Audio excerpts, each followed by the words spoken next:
Dízimo. Esse é o tema, essa é a pergunta, essa é a preocupação.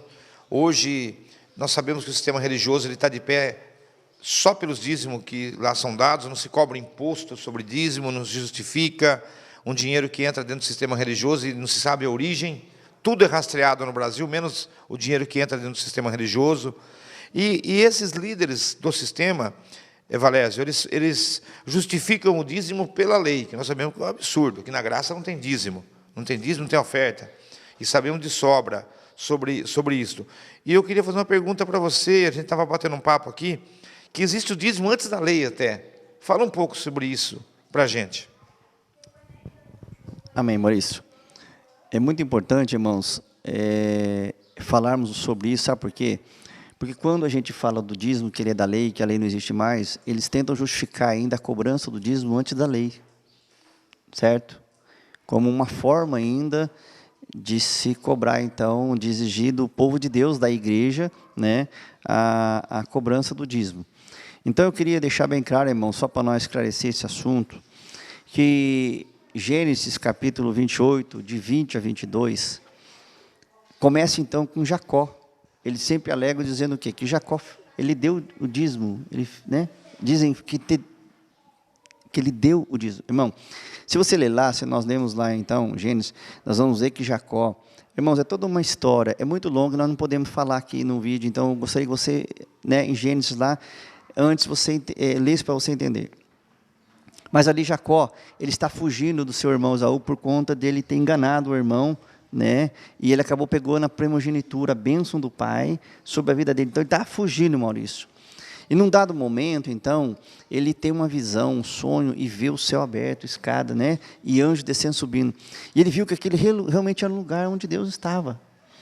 Então, diante desse fato, no versículo, mais propriamente 28, capítulo 28 e 22 de Gênesis, ele diz assim que, se o Senhor for comigo, e tudo que eu precisar, eu darei o dízimo de tudo que o Senhor me der. Ele fez um voto voluntário. Deus não pediu para ele. Pessoal. Irmãos, ele estava fugindo, ele estava sem nada. Então, diante de uma situação ali, ele fez um voto. Assim como muitas pessoas hoje, diante de uma doença, de uma enfermidade, de um problema, acabam fazendo um voto também. Você entendeu? Então, é algo individual, algo pessoal. Aí eu faço uma pergunta para você. E eu gostaria que você me respondesse, Maurício. Você que já leu a Bíblia, você viu em algum momento ali, aonde Jacó devolveu o dízimo? Não vi. E eu faço a mesma pergunta para vocês que estão nos assistindo. Ele fez um voto, e se você continuar lendo, você vai ver que Deus prosperou ele. E como Deus cuidou de Jacó, foi um homem próspero, irmãos, em tudo. Você entendeu? E aí eu quero que você me responda. Então, aonde que Jacó levou o dízimo e depositou na presença de Deus? Eu já li a Bíblia, eu creio que os irmãos também já leram, mas você não vai encontrar aonde Jacó devolveu o dízimo para Deus. Deixa eu entender uma coisa, Valério. Não tinha onde ele levar esse dízimo, né? Não tinha onde. Ele entregar para quem? Para outra tribo? Não tinha onde. Justamente. Como que ele ia entregar algo para Deus, irmãos? Me explica. Se você ler Atos 17, lá 24, 25, o Senhor, nosso Deus, ele diz assim, que ele não precisa de ser servido por ninguém. Como que nós vamos dar algo para ele? Né?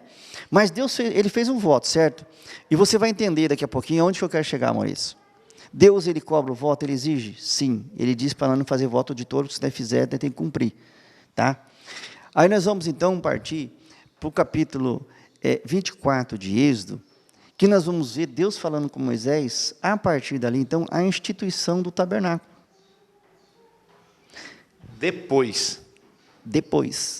Eu não posso dizer para vocês quanto tempo, quantos anos ali, que não sei realmente quanto tempo. Mas, com o passar dos anos, então Deus mandou Moisés construir um tabernáculo, e nesse tabernáculo ele colocou quem? Sacerdotes, que representaria Deus. E aí ele fez o quê? Aí ele então exigiu dos filhos de Jacó o dízimo que Jacó havia prometido para Deus. Interessante isso, né? Interessantíssimo. Era a devolução do dízimo do voto de Jacó, que Jacó não entregou. Justamente, porque até então ele não tinha entregado. Então, quando Deus estabeleceu o tabernáculo, a tenda da congregação, Deus estabeleceu o sacerdote. Então, Deus deu uma ordem a Moisés, dizendo, ó, aos filhos de Levi, eu dei por herança os dízimos do povo de Israel, que é Jacó. Então, ele ordenou que fosse entregue o dízimo dos seus irmãos, das 11 tribos, para que houvesse, então, mantimento, ou seja, o sustento dos levitas, que eram sacerdotes, dentro do templo, certo? Então, ao mesmo tempo que ele estava devolvendo para Deus aquilo que era um voto, Deus estava dando aquilo que era dele para os levitas, porque você nunca vai dar e não vai ver Deus dando algo que não é dele. Ele só deu aos levitas algo que era dele por causa do voto que Jacó havia feito, certo? Então, meus irmãos, a lei, ela veio 430 anos depois da promessa. O que eu quero dizer com isso?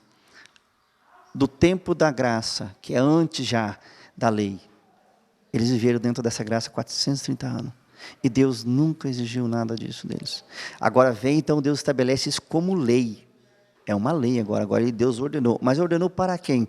Se você for lá em Hebreus capítulo 7, versículo 5, nós vamos ver, dizendo assim, aos filhos de Levi, que foi constituído sacerdote, eles têm mandamento, ou seja, ordem segundo a lei de receber o dízimo do povo, ou seja, deixa bem claro, dos seus irmãos. Aí, Maurício, como você fala, meu irmão, eu quero fazer uma pergunta para você. Você é irmão de Levi, de Naftali, de Dan, de Judá? Você é irmão deles? Você é? Não, não sou. Porque a Bíblia está dizendo que dos seus irmãos, que são 11 irmãos. E creio que você também não pertence. Então, eu queria que você entendesse, irmãos, olha, pensasse um pouquinho, que existia realmente, né, mas não era para nós. Tá? Então, essa questão de querer justificar o dízimo antes da lei, usando Jacó, não pega, não cola. Ah, mas tem Abraão, irmão.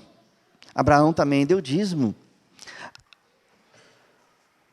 Maurício, Abraão deu dízimo para quem?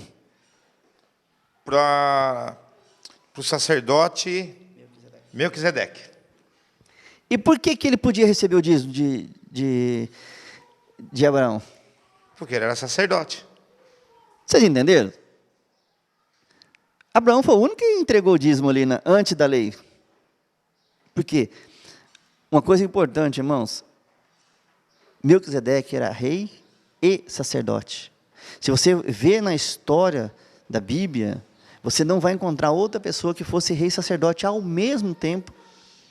Por isso que também lá em Hebreus fala que Jesus é sacerdote segundo a ordem de Melquisedeque. Sabe por quê? Porque Jesus é rei e sacerdote como ele o era. Interessante é que Abraão, ele deu 10% dos espojos de guerra e não ficou com os 90%, né? Não. E deu uma vez só. E deu só uma vez. Se vocês que alegam isso antes, né, da lei, no caso disso, se você conseguir mostrar para nós que ele dizimou mais do que uma vez realmente e se tornou isso uma regra, aí nós vamos dar crédito. Tá ok? Então, irmãos, é muito importante nós entender isso, que o dízimo, ele hoje, mesmo antes da lei e depois da lei, para nós hoje que vivemos na graça de Deus, ele deixou de existir. Tá? Nada contra, olha, presta atenção, nada contra se você faz um voto com Deus, é algo pessoal seu. Se você sente no coração de fazer algo, é algo pessoal seu, mas nunca coloque isso como sendo uma base de regra bíblica e que Deus exigiu isso de você, ou, Maurício, da igreja. Outra coisa que às vezes as pessoas não entendem, que agora, após a morte de Cristo, nós somos a igreja constituída por Ele. Né? E outra coisa, irmão, muito importante, nós sabemos que o povo, quando saiu do Egito, eles saíram riquíssimos, cheios de ouro, de prata, etc. Né? E, irmãos, o que serviu essa riqueza depois? Na caminhada deles, eles pegaram tudo aquilo e fizeram um bezerro de ouro para adorar. E deixaram de adorar o Deus Altíssimo para adorar o ouro, a prata que eles tinham. Então, meu irmão, muito cuidado, para você também não estar adorando aquilo que é desse mundo, aquilo que é ouro, aquilo que é prata. E vamos focar naquilo que é espírito, naquilo que é vida e naquilo que está no céu. Amém?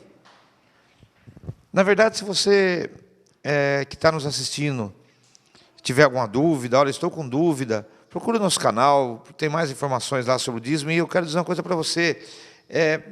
Às vezes, as pessoas falam que a gente é um pouco duro, mas eu quero dizer para você, amado, que você está sendo enganado no sistema religioso.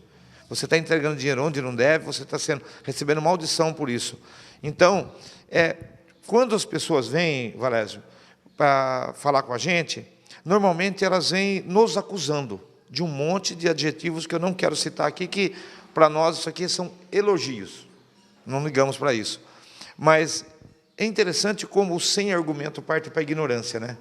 Então eu quero que você aí que está entregando dízimo, ou o seu líder religioso está falando com você, que é isso, que é aquilo, pega esse vídeo e manda para ele. Olha que coisa linda que é a internet hoje. Fala, o líder religioso, o meu líder, que nós não temos líder, mas você tem, nós recebemos do próprio Senhor Jesus. Mas manda isso para ele e fala assim, o líder religioso, desconstrua para mim, passo a passo, este ensino. Ele vai lá, roda 1 minuto e 10 e explica diferente. Roda 1 minuto e 10, né? Vai fazendo isso. Ele não vai conseguir. A única coisa que ele vai te dizer é que nós, do Falei de Jesus e tantos outros irmãos que estamos aí, somos donos de muitos adjetivos negativos aos olhos do mundo, mas que são bênçãos aos olhos do Senhor. Siga a gente pelo Facebook, pelo YouTube, e siga a gente ali pelo faledejesus.com.br.